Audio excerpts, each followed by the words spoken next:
وطالع بقى يقول لك ايه فضيلة الرئيس محمد مرسي بعد ما تم انتخابه رئيس للجمهورية، يقول لك مصر لن تصدر الثورة. فكرني ايام ما كانوا بيقولوا ايه، الاخوان لن يخوضوا الانتخابات البرلمانية الا على 25%، وبعد شوية خلوها 35 في 45 في 55 في كل المقاعد. نفس النظام. طلع قال لك مصر لن تصدر الثورة الإخوانية. ما فاتش شهور إلا وهو بيصدر الثورة. وبعدين رايح بقى الحداد كبير الحدادين، واحد من أهم القيادات في التنظيم الدولي للإخوان، رايح يقول لهم يعني العلاقات بإيران ومش يا عم علاقات بإيران إيه؟ وأنت مين أنت علشان خاطر تلعب في الخريطة الإقليمية؟ ده أنت بتقلك اكتب بتكتب، نام بتنام، قوم بتقوم. انت لا تملك قرار. يبقى انت اللي تروح تقول لهم اصل العلاقات الايرانيه والعلاقات الاماراتيه وبتشتغلوا. طب ما هي الست وزيره الخارجيه كانت في ايران، ها، وانا قلت الكلام ده. طلعت من البحرين يا فنديه اللي عاملين اللي بتفهموا في السياسه، طلعت من البحرين على بغداد وقالت انها راح العراق، طلعت من العراق على ايران. انتوا فين بقى؟ عاملين لنفسكم مخططين.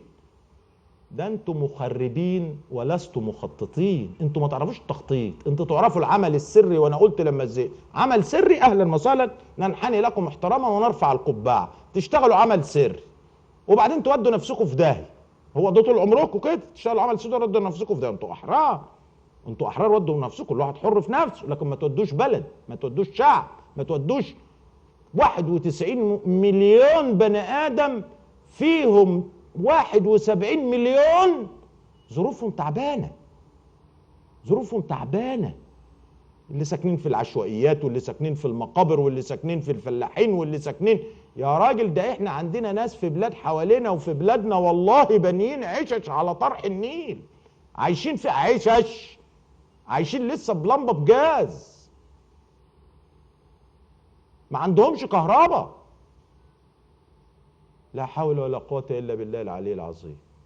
وإحنا بقول لك رحم الله امرئ عرف قدر نفسه. أنت مين هو أنت فاكر إن أنت لما خلصت مشكلة حماس وغزة وضرب صاروخين البومب مع إسرائيل لك وضع وأنت هتصدق الكلام اللي بيقولوه؟ يا راجل إيه؟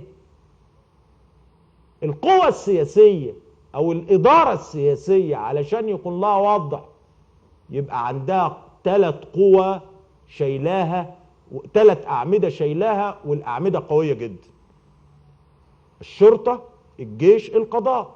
لما يبقى الشرطة والجيش والقضاء شايلين الإدارة السياسية اللي في بلد، وتدخل في موضوع زي غزة أو موضوع أيا كان في أي دولة، يقول لك دي إدارة سياسية قوية، دي دولة قوية.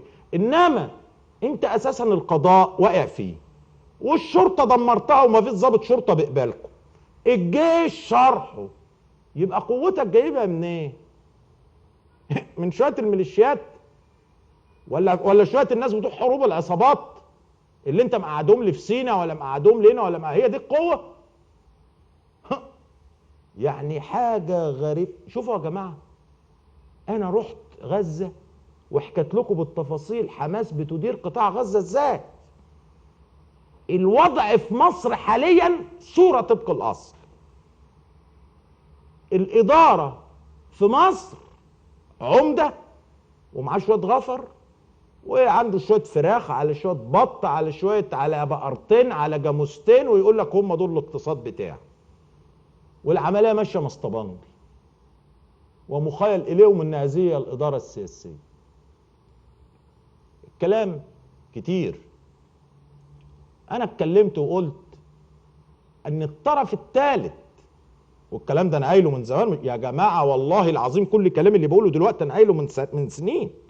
انا في اول مؤتمر صحفي اتعمل في الميريديان، مش في الميريديان برضه يا استاذ عز، في الميريديان، بعد ما اغلقت قناه الفراعين، كان اول تصريح قلته اني اعلن وعلى مسؤولياتي أن الطرف الثالث الذي تبحث عنه مصر وشعبها هم الإخوان المسلمين، وهم اللي كانوا بيوجدوا الطرف الثالث.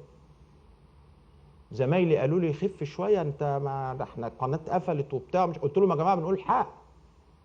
هنطلع مع بعض دلوقتي فقره علشان اوري لحضراتكم بالصوت والصوره بقى واعترافات اهل الجوسق، قريه الجوسق مركز بلبيس بمحافظه الشرقيه، اللي كان منها احد الناس اللي الاخوان ضحكت عليه، ربنا حسبي الله ونعم الوكيل فيهم، وانتهت بقتله. صفوه جسديا علشان الراجل اعترف وقال انا كنت شغال لحساب فلان الفلاني.